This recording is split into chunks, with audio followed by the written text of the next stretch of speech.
nze nkowe oba nfe oba kiki nesimanyi kyebagenderera naye manyi nebagala okuba ttaka lyange. Ndagidde poliisi ejja kubeera ng'emukola ki ng'emukwata emugguleko omusango ye ng'omuntu okujja okulaba ebintu ebyatemebwa oba ebyayonoonebwa emisango egyaleetebwa abaki abamu kubakolera ku ttaka lino.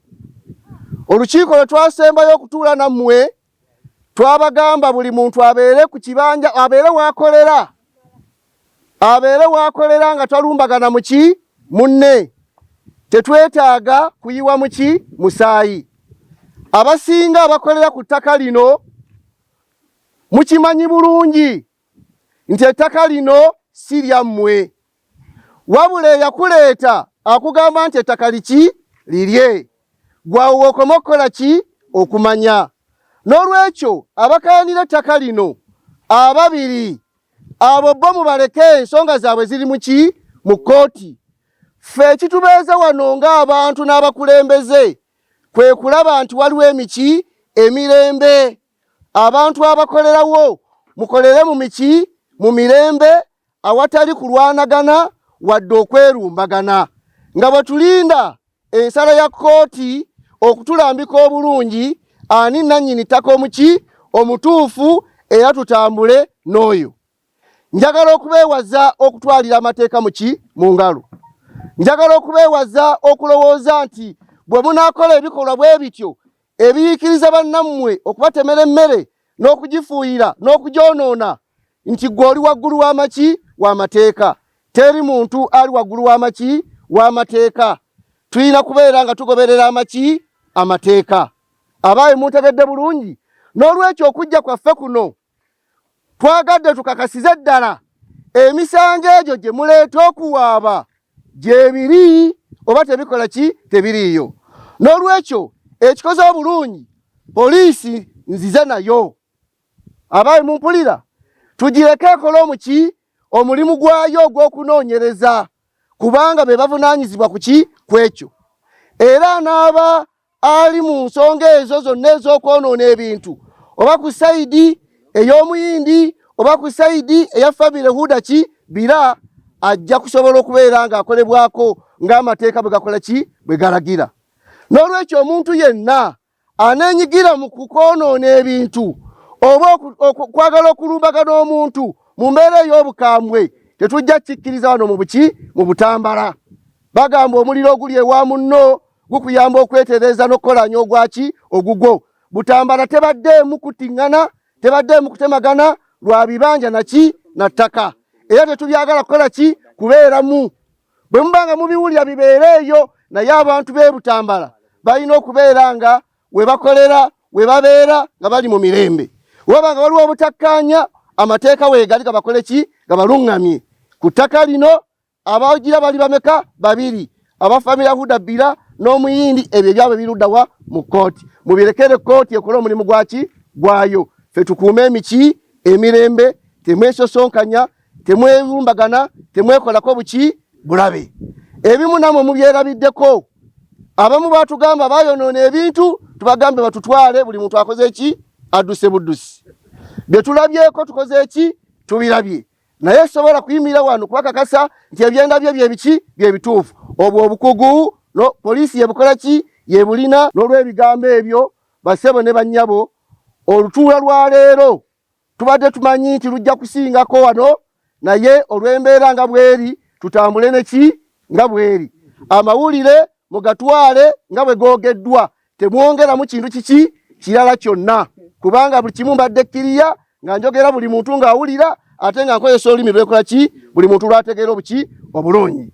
Sigadde nze Katunze Yaya Kavuma, Deputy RDC owa Butambala. Mwebale nnyo, mwebalire ddala. Kakasa nti bamaze kukola lipooti ku poliisi kakasa nti abantu bagenze ne basawa kasooliye ne abakozi bade bakole ekyo ne bamubuuza nti ani buli mukozi yaani paka ne bagamba nti yona ali Ngobi yagambye kujja eno musaabe kasooli. Kati kyekireese kikulu wano naye bikwata ku ttaka tuyina nkayana naye ebyo byonna biri mu kkooti. tulinze ensala ya kooti likwata ku ttaka because abakozi bange maze kuteeka wano bakola. Kati abamusabe bagamba kibo ate tubalabye bagamba lwaki bamusaawa? Tetunaba kulaba bano bakozi basaya ye agamba yokka nti ali Ngobi agambye geno Saawe Kasooli kati bali ne badduka. Nze ettaka mwalifuna mutya mwajjako ddi era ati onataka badde tuguze mu 1965-68 mu mwaka ezo amindala tanabagoba by Asians mu 1972 kati abadde freehold ne kakati ali freehold. Ttaka yange chapa yange ali bulungi nnyo, ogenda mu land office okebera twali bantu bamaze ku temparinga naye nkayana atuuse nagenda mu high court ne high court nensinga nina judgment ye ne order. Abantu bali ba defendant badde basaanidde kuvaamu mu nnaku 9 kati bamaze ono mwaka ya 5 tabannaba kuvaawo. Naye ayina efujjo ze bagenzi bakola sigenda kuyogera nnyo naye badafunanga ssente ku ttaka lyange nalwanira nzi mu kooti. Ettaka lyetwogerako lyenkana ki? Ali 400 eka. Nze manager yasooka wa ku ttaka lino mu ya kitange nendirabirira twasangako ebintu bingi.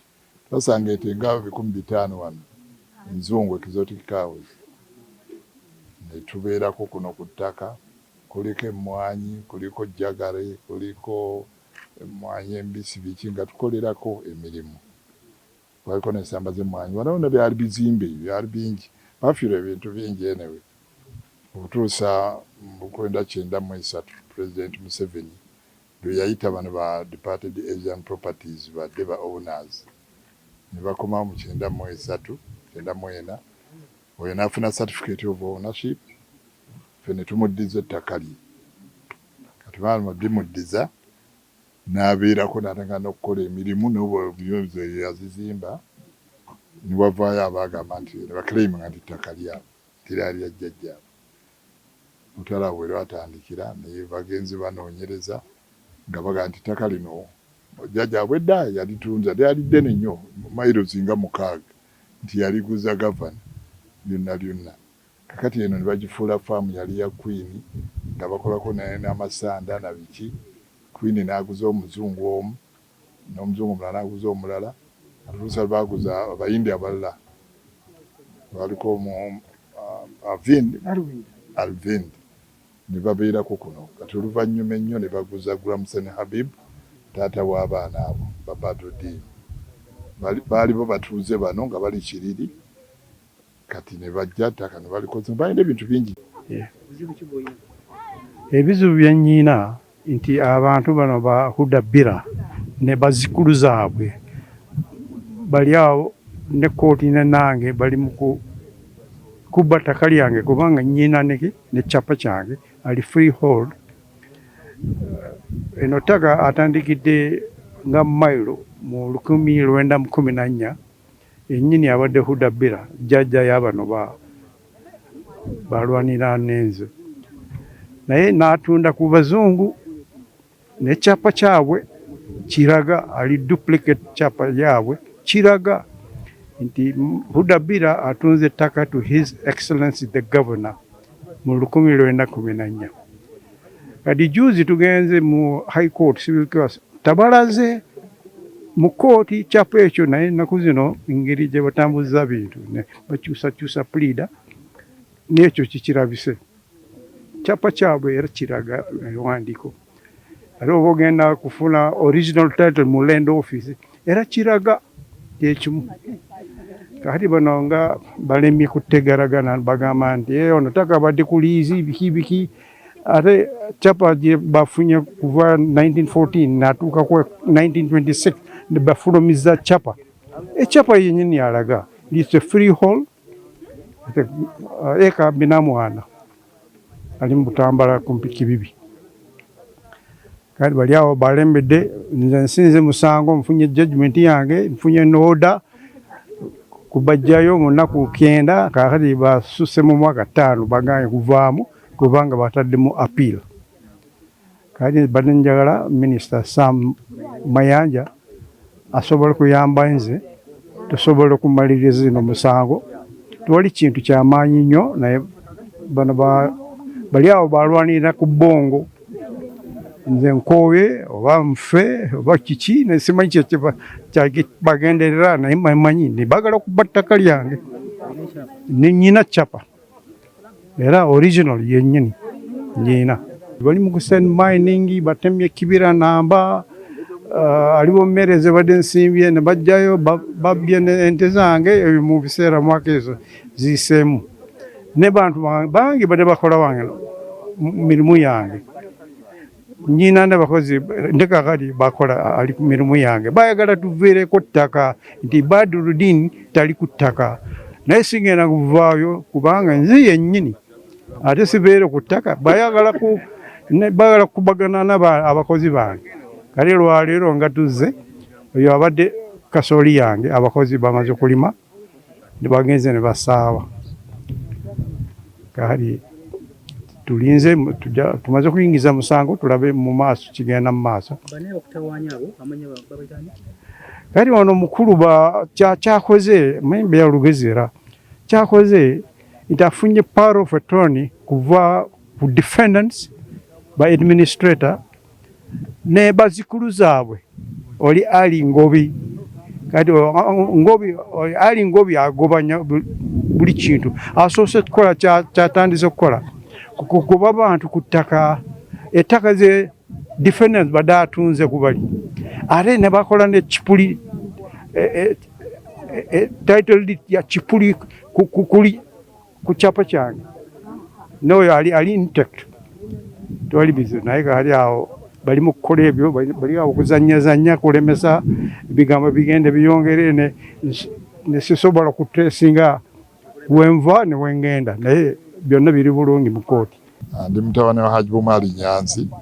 Haji Bumali Nyanzi bamuwa ettaka lino eka 4 nga kuli gavumenti ya Uganda biseera ekyo baali babiyita bintu by'abamuyindi muzungu ne babituwa ne tubeerako nga kuliko n'ente nnyingi n'ebyo ebirala bingi ebyuma by'emmwanyi bya sukaali ggulu n'ensamba y'emmwanyi ne tubeerako naye President Museveni byatuka mu 93 n'ayita baali bannyini y'abayindi n'abibaddiza era ne bafuna certificate yaabwe ne babibaddiza kati ffe ne tubikwata ne tubibaddiza abayindi era tumanyi nti lyabwe kati ekyatuukawo ne wabaayo abakleminga nti lyabwe lya jjajjaabwe bayita abakodabira waliwo omusajja mukulu kodabira yafa dda yazaala Haji Zizinga ne Seeka Musange abaana abo b'esayidi ezo ne bagaa nti ttaka lyabwe kati bali mu kooti ati omuyindi yabasinga naye ne bajulira era bali mu kooti okujulira okwo kwe kutanaba kudda either oba kutuufu oba muyindi ye mutuufu kyekirindirira okulaba nga bali ku ttaka lino badde kooti ejja kusalawo ani omutuufu nannyini ttaka lino. Kati enjuyi nga bwozirabye ziri 2 oluuyi noluleeta oluuyi luli lwasinga nnyo ne lutunda n'okutunda ne lupangisa n'okupangisa ttaka lino byonna ne baligabana kumpi n'ebyaliko byonna ne babigabana n'olwejjo ne bakyatunda bakilayiminga nti ttaka lyabwe. Kakati abantu abalala babeera bakolerako omuyindi bwe yateekako kati bintu byabwe babisaawa bakola kati nnaku ezo omuyindi yadda nga surveyinga openinga boundaries z'ettaka lye ne baba baga nti baasala ebintu naye ekibi abaclaiminga ekyo baaganye nti abo tebannabanoonera ttaka bintu byabwe kati bano abaabano baasaawa emmere y'abantu era bagizudde yemmanga ne bagyonoona. Ebyo bituma bisinze nnyo okuleetaana abantu. Ssekkalaba Godfrey ndi mutuuze wa wano Essimba Kyengeza Gombolola Kibibi. Obuzibu obuliwo bwankayana z'abatuuze baffe ng'abakozi abaliwo ffe ng'abakozi b'omuyindi okusawa emmere yaffe okugifuuyira n'okulabika nga batwewerera okulabika nti batukolako obulabe. Kye kizibu ekiriwo ekyo era kizibu nnyo kale kinyigiriza nnyo abatuuze n'abantu. ya Muyindi. Ffe tumanyi ettaka lya Muyindi kubanga okuva emabega yonna ffe tumanyi Omuyindi nnyini na bino byonna ebiriko byolabako kati saawa n'ebyo eby'obuwangaazi bya Muyindi n'ebirala babikuulako ne babijjako naye nga kwaliko kuno amayumba ga Muyindi, ebyuma by'emmwanyi, ekyuma kya Sukaliggulu, buli kintu n'ente zaali ziwera kumpi nga 7 oba 8. Kati awo abaleese obuzibu Ali Ngobi ni chairman bamukozesa ye bukozesa naye nga Ali asinza okuleeta obuzibu kuba yapangisa abantu abakola effujjo wano. Kati ng'oyo omwami bamufuuyirira emmere oyo ente ze bazisumulwa ne bazireeta wano ne bagaa nti ziridde emmere ajaliwe kale ebimuleetera obuzibu bunene. Minisita w'ebyettaka kati engeri yamusanje guli mu kkooti tulinze abayindi bo bajja kutuleetera ekituufu. And my father started to work then, but my brother came to work on the farm, and then eventually I came to manage this farm because I was doing my agriculture courses at Nakuru Agriculture College. So I started here, I continued what they were doing, processing coffee, growing coffee plantation, sugar plantation, dry processing and wet processing of coffee, and then I introduced dairy farming. So I had this Frisian cows, more than 150 cows I was milking and taking to the dairy corporation every day until 1972. I mean, Dada said for all the Asians to leave. And we just left everything, all our assets, money in the bank, everything, buildings. And we didn't face or do anything, we just quietly left peacefully. And then lately we are seeing this crop being destroyed, cut down or put weed master and destroying the crops of even other people who are working here. Nze Bernard Bagorogoza, nze defense w'ekyalo kino Mayombo, Kibibi, district Butambala. Obuzibu bwa faamu eno ey'e Katereke, obuzibu bwe tusanze tubadde tumanyi nti faamu ya Bayiruddiini, naye waliwo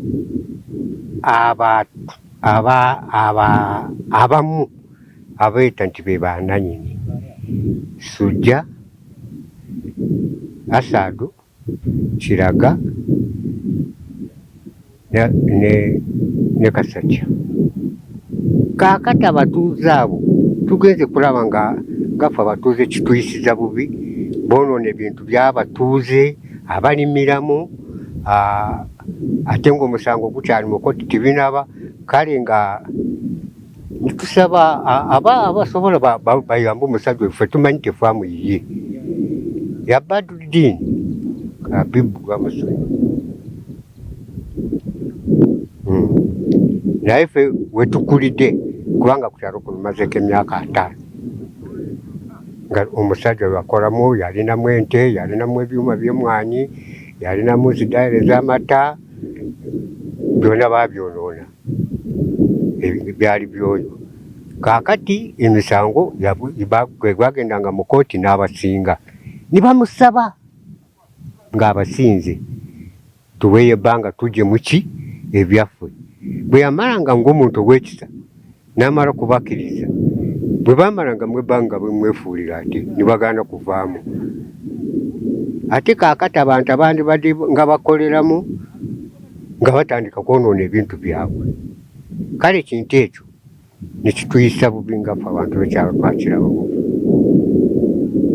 Leero bakama bange